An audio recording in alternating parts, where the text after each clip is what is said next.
एक IPS officer की गाड़ी के सामने अचानक एक बूढ़ी भिखारिन आकर खाना मांगने लगी। वह भिखारिन निकली उनकी ही सगी माँ।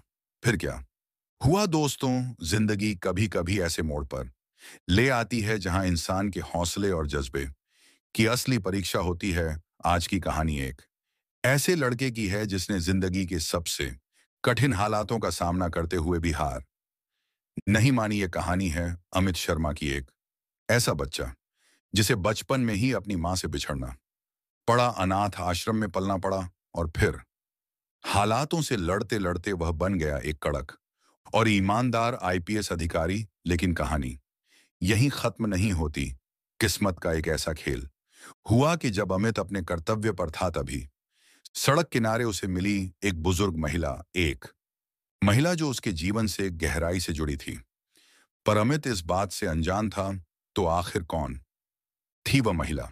क्यों उसने अमित को बेटा कहकर पुकारा? क्या था उस दर्दनाक बिछड़न के पीछे का सच? इस कहानी में आपको मिलेगा एक बेटे की जद्दोजहद, एक माँ की ममता, और उन हालातों की तस्वीरें जो किसी भी इंसान को अंदर से तोड़ सकती हैं। लेकिन अमित जैसे लोग उन्हें जीतकर मिसाल बन जाते हैं। तो जुड़े रहिए इस वीडियो के साथ और जानिए एक ऐसी सच्ची कहानी जो आपके दिल को छू जाएगी। लखनऊ के एक छोटे से मोहल्ले में रहने वाला रमेश शर्मा का परिवार बेहद खुशहाल था। रमेश रोज सुबह मेहनत मजदूरी के लिए निकल जाता और उसकी पत्नी सविता देवी घर पर रहकर अपने चारों बच्चों की देखभाल करती थीं। उनके सबसे बड़े बेटे का नाम अमित शर्मा था, जिसकी उम्र महज 7.5 साल थी। अमित के अलावा सविता के 3 और छोटे बच्चे थे, पूजा, मनोज और सबसे छोटा बेटा गुड्डू, जो अभी सविता की गोद में 6 महीने का था। रमेश भले ही एक साधारण मजदूर था, लेकिन उसके परिवार में खुशी और प्यार की कोई कमी नहीं थी। वह अपनी मेहनत की कमाई से परिवार की जरूरतें पूरी करता और बच्चों के चेहरे पर हंसी देखकर उसकी सारी थकान मिट जाती। सविता देवी भी एक आदर्श गृहिणी थी जो घर को प्यार और ममता से संवार थी। कहते हैं जिंदगी के हर खुशहाल सफर के पीछे कुछ अनदेखे मोड़ छुपे होते हैं, और रमेश के परिवार के साथ भी ऐसा ही हुआ। एक दिन जब रमेश रोज की तरह काम पर गया हुआ था, तभी उसे एक भयानक सड़क हादसे का शिकार होना पड़ा। तेज रफ्तार से आ रही एक ट्रक ने रमेश को टक्कर मार दी। उसे तुरंत अस्पताल ले जाया गया, लेकिन किस्मत ने साथ नहीं दिया और रमेश ने अस्पताल पहुंचने से पहले ही दम तोड़ दिया। जब यह दुखद खबर सविता देवी तक पहुंची, तो जैसे उसकी दुनिया ही उजड़ गई। वह फूट फूट कर रोने लगी। मोहल्ले के लोग उसे सांत्वना देने आए, लेकिन कोई भी उसके टूटे दिल को जोड़ नहीं सका। रमेश का अंतिम संस्कार किया गया और कुछ दिनों तक शोक सभा भी मनाई गई। पर कहते है ना, समय किसी के लिए नहीं रुकता। धीरे धीरे मोहल्ले के लोग अपनी अपनी जिंदगी में व्यस्त हो गए, लेकिन सविता देवी के लिए वक्त जैसे थमसा गया था उसके कंधों पर। अब 4 छोटे बच्चों की जिम्मेदारी थी। रमेश के जाने के बाद कुछ दिनों तक मोहल्ले के लोग सविता की मदद करते रहे, पर समय बीतने के साथ वह सहारा भी खत्म हो गया। घर में खाने के लाले पड़ गए थे बच्चों के। भूखे पेट को देखकर सविता देवी का दिल तड़प उठता। अब उसे समझ आ गया था कि उसे खुद कुछ करना होगा। पति रमेश शर्मा की मौत के बाद सविता देवी की जिंदगी जैसे अंधकार में डूब गई थी। 4 छोटे छोटे बच्चों के साथ एक अकेली मां के लिए जिंदगी का हर दिन एक नई चुनौती बन गया था। सविता ने तानी हारी और अपने बच्चों के लिए दूसरों के घरों में काम करने का फैसला किया। वह सुबह सुबह उठकर कई घरों में झाड़ू पोंछा लगाने और बर्तन धोने जाती थी। पर मुश्किल यह थी कि सविता के पास एक 6 महीने का बच्चा गुड्डू भी था, जिसे वह घर पर अकेला नहीं छोड़ सकती थी। 3 और छोटे बच्चे अमित, पूजा और मनोज भी इतने छोटे थे कि वे खुद का ख्याल नहीं रख सकते थे। मजबूरी में सविता कभी कभी गुड्डू को काम पर साथ ले जाती और बाकी बच्चों को घर में बंद करके छोड़ देती। पर यह सिलसिला ज्यादा दिन नहीं चल सका। काम के दौरान बच्चों की चिंता में डूबी सविता ठीक से काम नहीं कर पाती थी। उसकी थकी हारी आंखें और कमजोर होती काया देखकर लोगों ने उसे धीरे धीरे काम से निकालना शुरू कर दिया। अब सविता के पास ना तो काम था और ना ही घर में खाने को अन्न का एक भी दाना। उसके बच्चे भूख से बिलखते हुए उससे रोटी मांगते, लेकिन वह सिर्फ उनकी खाली थाली को देखकर रो पड़ती वह दीवार से सिर टिकाकर खुद से। सवाल करती, क्या मैं एक अच्छी माँ हूं? दिन रात भूख से तड़पते बच्चों के कराह की आवाजें सविता के दिल को अंदर तक तोड़ देती। वह रातों को जाग जाग कर सोचती रहती, मेरे बच्चे भूख से मर जाएंगे, मैं क्या करूं? एक दिन जब बच्चों ने 2 दिन से कुछ नहीं खाया था और उनकी आंखों में थकान और दर्द साफ झलक रहा था, सविता ने अपने दिल पर पत्थर रखकर एक फैसला लिया, मैं अपने बच्चों को अनाथ आश्रम में छोड़ दूंगी, ताकि वे भूख से ना मरे, वहां कम से कम उन्हें खाना तो मिलेगा। यह फैसला लेना सविता के लिए आसान नहीं था। उसने अपने छोटे छोटे बच्चों को गोद में उठाया, आंखों में आंसू लिए और उन्हें एक अनाथ आश्रम, स्नेह बाल आश्रय गृह ले गई। अनाथ आश्रम के दरवाजे पर पहुंचकर सविता एक पल के लिए रुक गई। उसके हाथ कांप रहे थे, दिल तेजी से धड़क रहा था। वह बच्चों की मासूम आंखों में देखती, जो उसे भरोसे से निहार रहे थे, जैसे पूछ रहे हो, मां हमें कहां ले जा रही हो? आखिरकार उसने दरवाजा खटखटाया। आश्रम के कर्मचारी बाहर आए। सविता फूट फूट कर रोने लगी और कांपती आवाज में अपनी कहानी सुनाई, मैं इन मासूमों को पालने मैं असमर्थ हूं, इन्हें अपने आश्रम में रख लीजिए, कम से कम यहां इन्हें भूख से तड़पना नहीं पड़ेगा। आश्रम के लोग उसकी हालत देखकर भावुक हो गए। उन्होंने बच्चों को अंदर बुलाया। सविता ने एक एक करके अपने बच्चों को गले लगाया, उनके माथे को चूमा और धीमे से कान में कहा, मां तुमसे बहुत प्यार करती है, लेकिन मजबूरी के आगे हार गई। अमित, जो अब थोड़ा बड़ा हो चुका था, अपनी मां की आंखों में आंसू देख रहा था। वह समझ नहीं रहा था कि उसकी मां उसे क्यों छड़ रही है। उसने मां का आंचल पकड़कर कहा, मां मुझे मत छोड़ो, मैं भूखा रह लूंगा पर आपके बिना नहीं। सविता की रूह कांप गई, उसकी आंखों से आंसुओं की धार बह निकली, पर हालात इतने सख्त थे कि उसे मजबूरी में अपने बच्चों को छोड़ना पड़ा। वह बच्चों से दूर कदम बढ़ाने लगी। हर कदम के साथ उसका दिल टूट रहा था। वह पलट पलट कर अपने बच्चों को देख रही थी, जिनकी मासूम आंखों में एक सवाल था, मां क्या हमसे फिर कभी मिलने आओगी? सविता के जाने के बाद बच्चों ने धीरे धीरे खुद को अनाथ आश्रम के माहौल में ढालना शुरू किया। आश्रम के कर्मचारी बच्चों का ख्याल रखते, लेकिन मां की ममता की जगह कोई नहीं ले सकता था। समय बीतता गया। कुछ समय बाद अमित के छोटे भाई बहनों पूजा, मनोज और गुड्डू को गोद लेने के लिए लोग आए, लेकिन कोई भी अमित को गोद नहीं लेना चाहता था, क्योंकि वह अब थोड़ा बड़ा हो चुका था। अमित की आंखों में एक बार फिर ही सवाल था, क्या मैं भी किसी के लिए खास बन पाऊंगा? पर अमित ने हार नहीं मानी। उसने ठान लिया कि एक दिन वह अपनी मां को ढूंढ निकालेगा और अपने जीवन को इतना बड़ा बनाएगा कि किसी को यह ना लगे कि वह अनाथ है। उधर सविता देवी भी पूरी तरह टूट चुकी थी। बच्चों को छोड़ने के बाद वह इधर उधर भटकती रही, काम की तलाश करती रही, मगर दिल का खालीपन उसे चैन से जीने नहीं देता था। किस्मत के क्रूर खेल ने उसे इतना तोड़ दिया कि एक दिन सड़क पर चलते चलते उसका एक्सीडेंट हो गया। जब उसे होश आया, तब वह अस्पताल के बिस्तर पर थी। हादसे के बाद उसका दिमागी संतुलन भी बिगड़ गया था। वह अपने बच्चों का नाम तो याद करती, पर उन्हें कहाँ छोड़ा था यह सब भूल गई थी। अनाथ आश्रम, स्नेह बाल आश्रय गृह में रहते हुए अमित शर्मा ने अपनी स्कूली पढ़ाई पूरी कर ली थी। वह एक होशियार और मेहनती लड़का था, लेकिन उसके दिल दिल में हमेशा एक खालीपन रहता था, माँ बाप के प्यार की कमी। अमित अक्सर खिड़की से बाहर झांकते हुए उन लोगों को देखता जो बच्चों को गोद लेने आते थे। वे लोग बड़ी बड़ी चमचमाती गाड़ियों में आते, महंगे कपड़े पहनते और उनके चेहरे पर रब साफ नजर आता था। अमित सोचता, काश मेरी भी ऐसी ही जिंदगी होती, बड़ी गाड़ी होती, अच्छे कपड़े होते और लोग मुझे भी सम्मान से देखते। अमित के मन में भी बनने का ख्वाब पलने लगा। वह जान चुका था कि गरीबी सिर्फ पेट नहीं, बल्कि आत्मा को भी भूखा रखती है। जब अमित 18 साल का हुआ, तो नियम के अनुसार उसे अनाथ आश्रम छोड़ना पड़ा। वो एक छोटा सा बैग लेकर बाहर की दुनिया में कदम रखता है, बिना किसी सहारे, बिना किसी गारंटी के। बस अपने हौसले के सहारे। अमित के पास ना तो रहने की जगह थी, ना ही कोई रोजगार, लेकिन उसके अंदर एक आग थी, कुछ बड़ा करने की, कुछ बनने की। वह पूरे शहर में काम की तलाश करता है। एक दिन काफी भटकने के बाद उसे एक अखबार विक्रेता के पास काम मिल जाता है।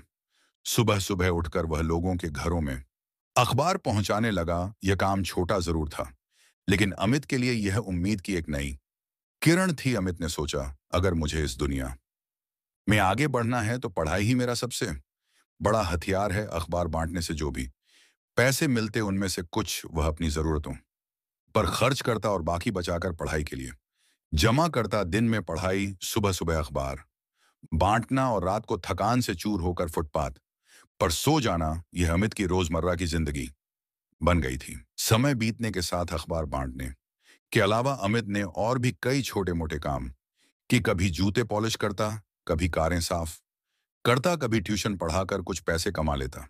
लेकिन अमित के चेहरे पर कभी थकान नहीं होती थी, क्योंकि उसके सपनों की चमक हर परेशानी को पीछे छोड़ देती थी। अमित ने एक छोटे से कॉलेज में दाखिला लिया और ग्रेजुएशन की पढ़ाई शुरू की। कॉलेज के बाद वह भाग दौड़ करता, काम करता और फिर देर रात तक पढ़ाई में जुट जाता। ग्रेजुएशन पूरी करने के बाद अमित के मन में एक सवाल बार बार गूंजता, अब आगे क्या। एक दिन जब वह अखबार बांट रहा था, उसकी नजर एक खबर पर पड़ी। यूपीएसएससी परीक्षा में एक गरीब किसान का बेटा आईपीएस बना। अमित के दिल में बिजली सी दौड़ गई। उसने सोचा, अगर वह कर सकता है तो मैं क्यों नहीं। बस उसी दिन उसने ठान लिया कि अब उसका एक ही सपना है, आईपीएस बनना। अमित के पास किताबें खरीदने के पैसे नहीं थे। वह पब्लिक लाइब्रेरी में जाकर घंटों पढ़ाई करता, जहां दूसरों के पास गाइडेंस और कोचिंग थी। अमित के पास सिर्फ आत्मविश्वास और हौसला था। वह दिन में काम करता, रात में पढ़ाई करता, खाली वक्त में बच्चों को ट्यूशन पढ़ाकर पैसे कमाता। उसकी जिंदगी सिर्फ एक ही लक्ष्य के इर्द गिर्द घूमने लगी थी, आईपीएस बनना है हर हाल में। कई सालों की मेहनत, भूख नींद की कुर्बानी और अनगिनत आंसुओं के बाद आखिरकार वह दिन आया जब अमित ने यूपीएसएससी का फॉर्म भरा। परीक्षा के दिन उसके पास ना तो अच्छे कपड़े थे, ना ही महंगी घड़ी, बस एक पुराना बैग जिसमें उसके सपने बंद थे। मेहनत कभी बेकार नहीं जाती और अमित की मेहनत रंग लाई। वह पहले ही प्रयास में यूपीएससी की परीक्षा में सफल हो गया। जब रिजल्ट आया तो अमित फूट फूट कर रो पड़ा। यह जीत सिर्फ एक परीक्षा की नहीं थी, ये जीत थी उन भूखे पेटों की, फुटपाथ पर बिताई रातों की और उन तमाम आंसुओं की जो उसने चुपचाप बहाए थे। अमित शर्मा की जिंदगी अब उस मोड़ पर पहुंच चुकी थी जहां उसके ख्वाब और हकीकत के बीच बस एक पतली सी दीवार बची थी। UPSSC interview. अमित ने प्रीलिम्स और मेंस की परीक्षाएं शानदार तरीके से पास कर ली थी। अब उसके सामने सबसे अहम चुनौती थी इंटरव्यू। अमित ने खुद को इंटरव्यू के लिए तैयार किया, लेकिन उसकी आर्थिक स्थिति अब भी वैसी ही थी। उसके पास पहनने के लिए ना तो महंगे कपड़े थे और ना ही कोई विशेष तैयारी के लिए कोचिंग का सहारा। उसने वही पुराना प्रेस किया हुआ सफेद शर्ट और एक साधारण पैंट पहनी। जूते भी वही थे जो वह काम के दौरान पहनता था, बस थोड़ा पॉलिश कर दिया था। अमित के लिए यह सिर्फ एक इंटरव्यू नहीं था, यह उसकी मेहनत, संघर्ष और सपनों की असली परीक्षा थी। इंटरव्यू वाले दिन अमित नर्वस तो था, लेकिन उसके चेहरे पर एक अलग ही आत्मविश्वास झलक रहा था। जैसे ही उसका नाम पुकारा गया, वह धीमे कदमों से इंटरव्यू हॉल में दाखिल हुआ। वहां एक बड़े टेबल के चारों ओर साक्षात्कारकर्ता बैठे थे, जिनके चेहरे पर गंभीरता साफ दिख रही थी। उन्होंने अमित को बैठने के लिए कहा। एक साक्षात्कारकर्ता ने अमित की साधारण वेशभूषा को गौर से देखा और पूछा, तुम्हारे कपड़े देखकर लगता है कि तुमने काफी संघर्ष किया है, क्या तुम अपने बारे में कुछ बता सकते हो। अमित ने गहरी सांस ली और धीमे लेकिन दृढ़ स्वर में कहा, सर मैं अनाथ आश्रम में पला बढ़ा हूं। मेरी मां मुझे वहां छोड़ गई थी क्योंकि वह मेरे पालन पोषण के लिए सक्षम नहीं थी, लेकिन मैंने कभी हार नहीं मानी। मैंने अखबार बेचा, जूते पॉलिश किए, गाड़ियां साफ की और बच्चों को ट्यूशन पढ़ाकर अपनी पढ़ाई पूरी की। मेरा सपना था आईपीएस बनना, इसलिए मैं यहां हूं। अमित की बात सुनकर इंटरव्यू लेने वालों के चेहरों पर हैरानी और सम्मान के भाव आ गए। उनमें से एक बोले, अमित तुम्हारी कहानी बेहद प्रेरणादायक है। जहां बहुत से लोग हर सुविधा के बावजूद हार मान लेते हैं, वहीं तुमने संघर्ष को अपनी ताकत बना लिया। इसके बाद अमित से सामान्य सवाल जवाब किए गए, राजनीति, समाज, कानून और प्रशासन से जुड़े सवाल। अमित ने हर सवाल का जवाब आत्मविश्वास के साथ दिया। इंटरव्यू खत्म होते ही अमित को बाहर भेज दिया गया। वह बाहर आकर एक गहरी सांस लेता है, जैसे दिल के बोझ को हल्का कर रहा हो। अमित फिर से अपनी पुरानी दिनचर्या में लौट आया। काम करना, अखबार बेचना और बेसब्री से रिजल्ट का इंतजार करना। जिस दिन रिजल्ट आना था, अमित अपने एक परिचित सेठ जी की कार साफ कर रहा था। ये सेठ जी वही थे जिन्होंने मुश्किल वक्त में अमित की मदद की थी। उन्होंने कई बार अमित को बिना किसी उम्मीद के पैसे और सहारा दिया था। अमित ने सेठ जी से कहा, सेठ जी आज मेरा रिजल्ट आने वाला है, अगर आपको समय मिले तो देख लीजिएगा। सेठ जी अमित की मेहनत और संघर्ष को जानते थे, इसलिए वे भी इस पल का बेसब्री से इंतजार कर रहे थे। उन्होंने अमित के कहने पर अपने फोन में बार बार रिजल्ट चेक करना शुरू कर दिया। सेठ जी बाहर की सीढ़ियों पर बैठ गए। उनका दिल भी अमित के जैसे ही धड़क रहा था। हर कुछ मिनट बाद वे फोन स्क्रीन को देख लेते और आसमान की ओर देखकर प्रार्थना करते, हैं भगवान इस बच्चे का सपना पूरा कर देना। अचानक सेठ जी के चेहरे पर एक चमक आ गई। उनकी आंखें खुशी से भर गई। तेजी से उठे और दौड़ते हुए अमित के पास पहुंचे, जो अभी भी कार पॉलिश कर रहा था। सेठ जी की आवाज गूंज उठी, अमित अमित तेरा रिजल्ट आ गया है, तू आईपीएस बन गया है बेटा। अमित के हाथ से कपड़ा गिर पड़ा। वह सेठ जी की ओर दौड़ा और फूट फूट कर रोने लगा। यह आंसू दुख के नहीं थे, बल्कि उन सालों की मेहनत, संघर्ष और सपनों की जीत के आंसू थे। अमित ने सेठ जी के पैर छू लिए, लेकिन सेठ जी ने उसे तुरंत उठाया और गले से लगा लिया। बेटा अब तो हमें तुझे सलाम करना चाहिए। अमित की कहानी अब पूरे मोहल्ले में फैल गई थी। जिसने भी सुना वह उसकी तारीफ करता और कहता, देखो कैसे एक अनाथ बच्चा आईपीएस बन गया। अमित की जिंदगी अब पूरी तरह बदल चुकी थी। उसे ट्रेनिंग के लिए भेजा गया, जहां उसने कड़ी मेहनत और लगन से अपनी आईपीएस की ट्रेनिंग पूरी की। ट्रेनिंग के बाद उसकी पहली पोस्टिंग शिवगंज जिले में हुई। अब वही अमित जिसने कभी सड़क पर अखबार बेचा था, अब एक सजी सजाई सरकारी गाड़ी में बैठता था।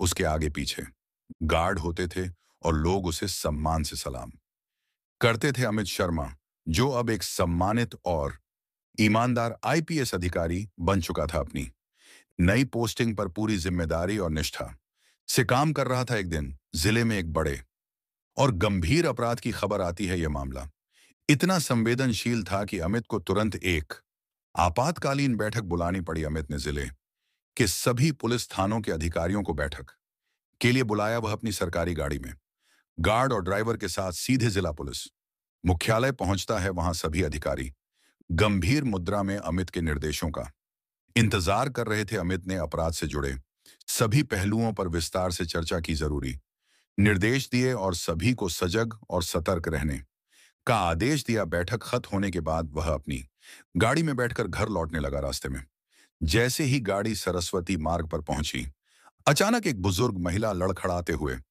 अमित की गाड़ी के सामने आ गई। ड्राइवर ने तेजी से ब्रेक लगाया और गाड़ी रुकते ही गार्ड फुर्ती से बाहर निकला। उस महिला को हटाने के लिए आगे बढ़ा, लेकिन तभी अमित ने गार्ड को रोकते हुए कहा, रुको, मैं खुद देखता हूं। अमित गाड़ी से उतरा और धीरे धीरे उस बुजुर्ग महिला के पास गया।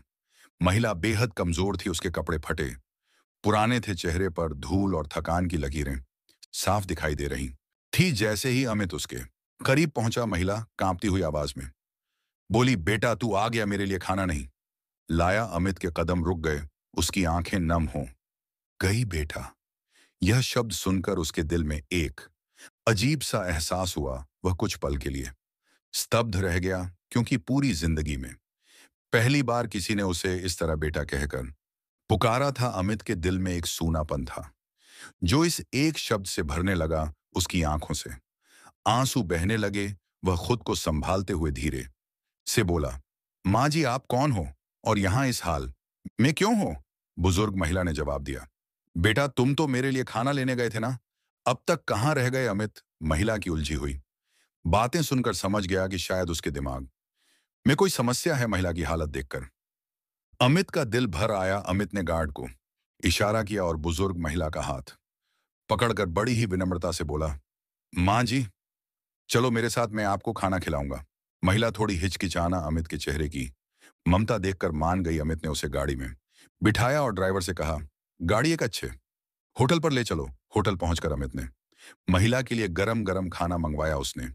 महिला को बैठ उठाकर खुद अपने हाथों से खाना खिलाया। महिला ने भूख से कांपते हाथों से खाना खाया और बीच बीच में अमित को देखती रही, जैसे वह उसे पहचानने की कोशिश कर रही हो। खाना खिलाने के बाद अमित ने सोचा कि महिला की मानसिक और शारीरिक हालत बेहद खराब है।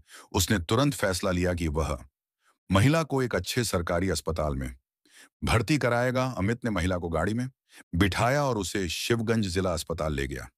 वहां डॉक्टरों ने महिला का पूरा चेकअप किया। डॉक्टर ने रिपोर्ट देखकर कहा, सर, इनकी मानसिक स्थिति थोड़ी अस्थिर है। शायद किसी हादसे या गहरे सदमे के कारण इनकी याददाश्त पर असर पड़ा है। इलाज से धीरे धीरे सुधार हो सकता है। अमित ने तुरंत अस्पताल में भर्ती करवाने के निर्देश दिए और डॉक्टरों से कहा, इनकी देखभाल में कोई कमी नहीं होनी चाहिए। जब भी इनकी तबीयत में सुधार आए मुझे तुरंत खबर देना।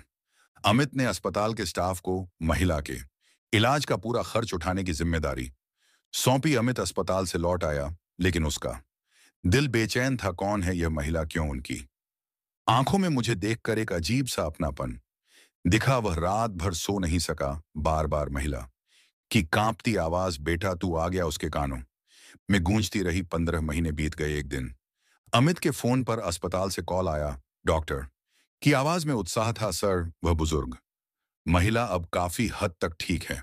आप चाहे तो आकर मिल सकते हैं। अमित का दिल तेजी से धड़कने लगा। वह बिना देर की अपनी गाड़ी में अस्पताल पहुंचा। जब अमित शर्मा आईपीएस अधिकारी ने उस बुजुर्ग महिला को अस्पताल से डिस्चार्ज करवाया और अपने घर लाया, तो उसके दिल में एक अजीब सी शांति थी। घर के एक छोटे से कमरे में उसने महिला के लिए एक आरामदायक जगह तैयार की थी।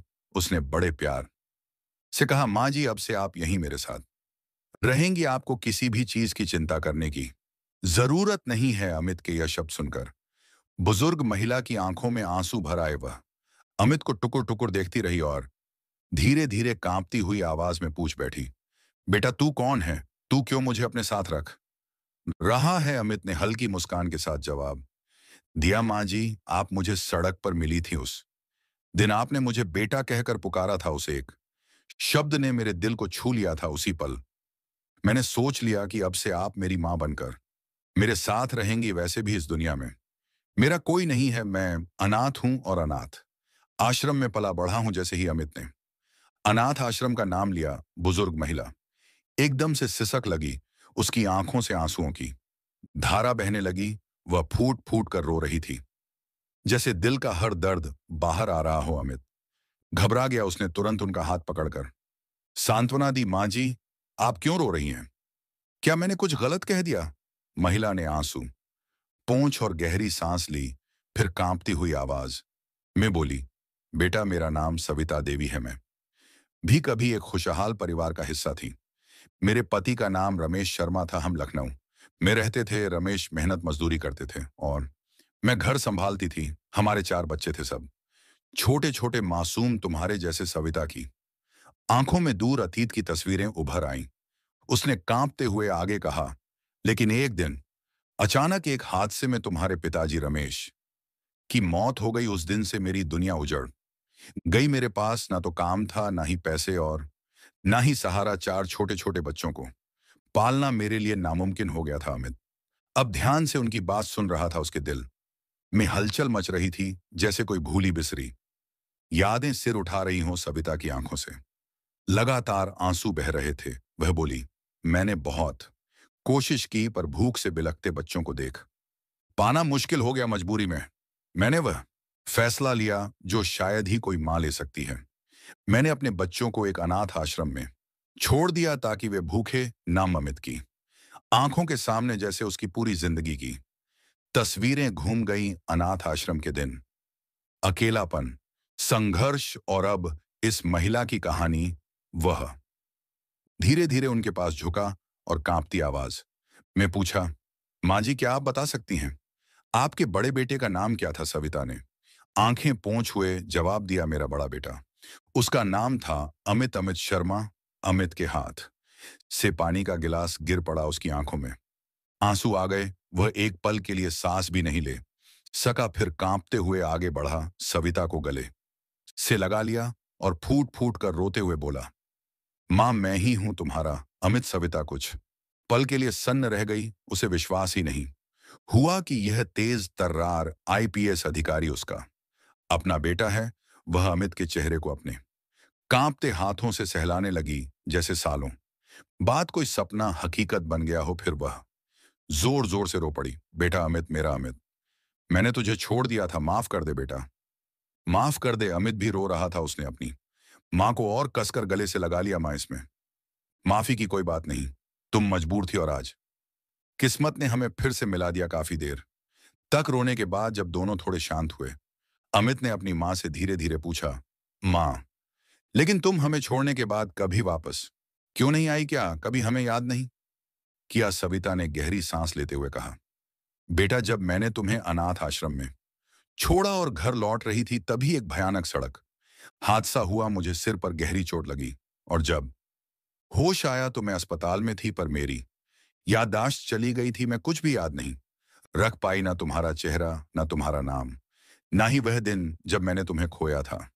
अमित अब सब समझ चुका था। उसकी मां ने जानबूझकर नहीं छोड़ा था, वह मजबूरी और हादसे का शिकार हो गई थी। अमित ने मां को गले लगाकर कहा, अब सब ठीक है मां, मैं तुम्हें कहीं नहीं जाने दूंगा, हम एक साथ रहेंगे। सविता की आंखों में अब आंसू नहीं बल्कि सुकून था। वह एक बार फिर से मां बन चुकी थी। कुछ दिन बाद सविता ने अमित से कहा, बेटा तेरे भाई बहन भी होंगे क्या? तू उन्हें ढूंढ सकेगा? अमित ने मां का हाथ पकड़कर कहा, मां अगर किस्मत ने मुझे तुमसे मिला दिया तो मैं अपने भाई बहनों को भी जरूर ढूंढ निकालूं। अमित ने अपने आईपीएस अधिकार का इस्तेमाल करते हुए पुराने अनाथ आश्रम के रिकॉर्ड खंगाले और अपने भाई बहनों की तलाश शुरू कर दी। आखिरकार उसे उन परिवारों के पते मिल गए जिन्होंने उसके छोटे भाई बहनों को गोद लिया था। अमित बिना समय गंवाए उन पथों पर पहुंचा। उसने देखा कि उसके तीनों भाई बहन अब अलग अलग परिवारों में पल रहे